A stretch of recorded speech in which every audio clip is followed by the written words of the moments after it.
I first met Sally on a personal level through mutual friends. I didn't go looking for her, but within 48 hours of being in her company, I realised that she was going to be able to really help me with my life.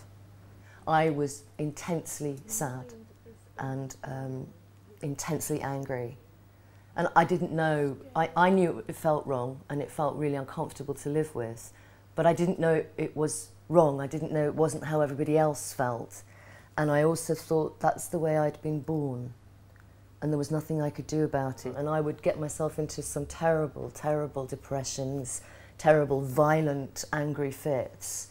And I couldn't cope with my life, really.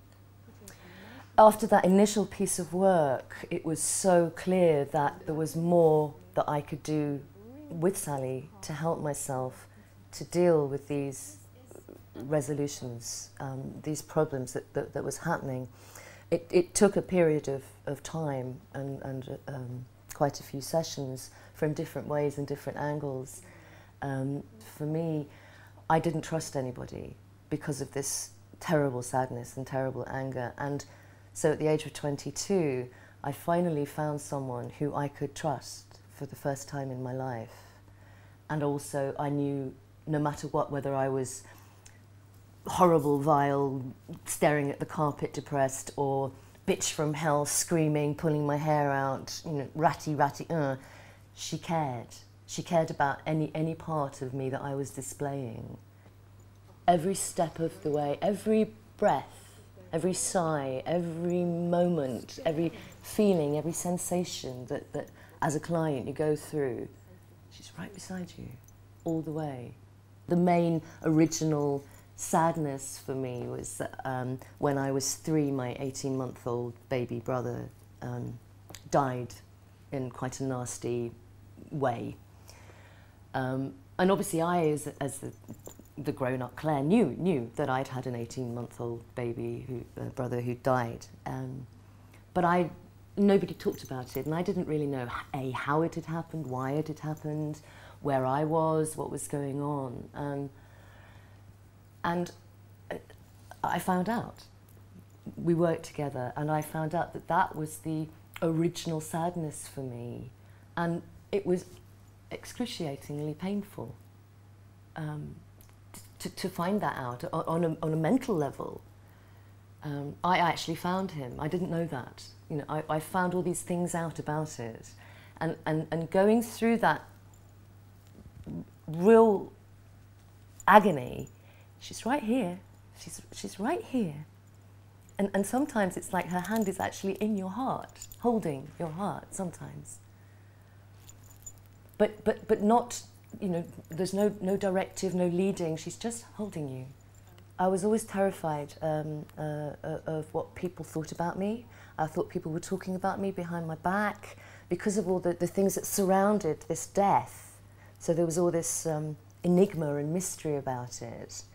And apparently also I went a bit weird afterwards and was went to nursery school and was hanging up dolls in trees and hanging them because my little brother was found with a balloon cord around his neck.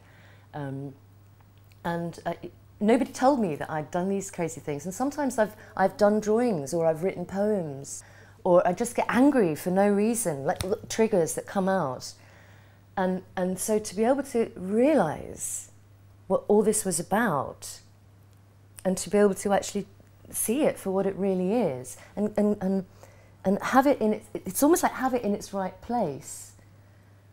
And I've gone through the trauma. I'm not walking around going ah anymore. Sally's worked me through, over it, under it, through it, whatever it is. What I used to find, I've got quite used to it now, but what I used to find was I was waiting for the old pain to come back. It was like I was going, where are you? You know, like you want to pinch yourself and say, well, hang on, this situation should be hurting me. I also lost a baby myself, and I had a really bad time for a long time seeing other babies. You know, I can do that now. I can look at other babies, and I do go sometimes, wow, you know, how come this? But it's because it's not a plaster. She hasn't sort of healed the wound. You know, here's a cut. She hasn't gone, there's a plaster. She's absolutely, completely, it's almost like a cleansing, healed completely. So I can cope being out in the world, seeing other babies, or pregnant women, or anything like that. Or memories of strangulation, or people talking behind my back, all these weird things. If I hadn't met Sally Stubbs, I don't think I'd be alive today. I would certainly have committed suicide in the last 25 years.